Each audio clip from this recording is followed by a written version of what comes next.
কি আজব দুনিয়া।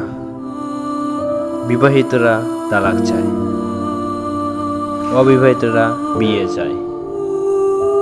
ছোটরা বড় হতে চায়, বড়রা ছোট হতে চায়। চাকরিজীবী কাজের চাপে, বেকার চাকরির খোঁজে। গরিব চায় টাকা, বড়লোক চায় শান্তি। জনপ্রিয় লুকায়, সাধারণ জনপ্রিয় হতে চায়। এটাই বাস্তবতা।